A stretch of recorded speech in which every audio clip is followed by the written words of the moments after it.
ఇంట్లో వాస్తుదోషం ఉన్నదని ఎలా కనిపెట్టాలో తెలుసా? ఈ వీడియోలో మనం తెలుసుకుందాం. కృష్ణం వందే జగద్గురుం. జై శ్రీకృష్ణ. ఈ వీడియో చూసి ముందు ఒక లైక్ కొట్టి జై శ్రీకృష్ణ అని కమెంట్ చేయండి. జ్యోతిష్య శాస్త్రంలో వాస్తుశాస్త్రానికి ప్రత్యేక ప్రాముఖ్యత ఉంటుంది. అందుకే ప్రతి ఒక్కరూ తప్పకుండా వాస్తు నియమాలు పాటించాలని చెబుతుంటారు. కానీ కొంతమంది తెలిసీ తెలియక వాస్తు నియమాలు పాటించక ఎన్నో సమస్యలు ఎదుర్కొంటారు.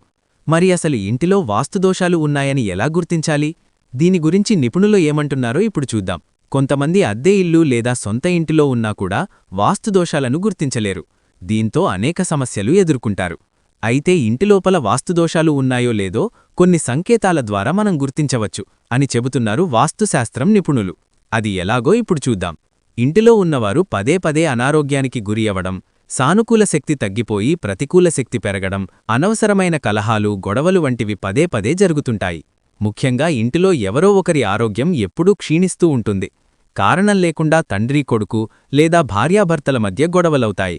ఇంటిలో ఎప్పుడూ కోపంతో ఉండే మనుషులు, ఆర్థిక సమస్యలు, ఎంత సంపాదించినా డబ్బు నిలవకపోవడం, పనుల్లో ఆటంకాలు ఎదురవ్వడం, అనవసర ప్రయాణాలు, అధిక ఖర్చులు, అనారోగ్య సమస్యలు, ఏ పని మొదలుపెట్టినా అది చివరి నిమిషంలో ఆగిపోవడం వంటి ఇబ్బందులు తలెత్తుతాయి.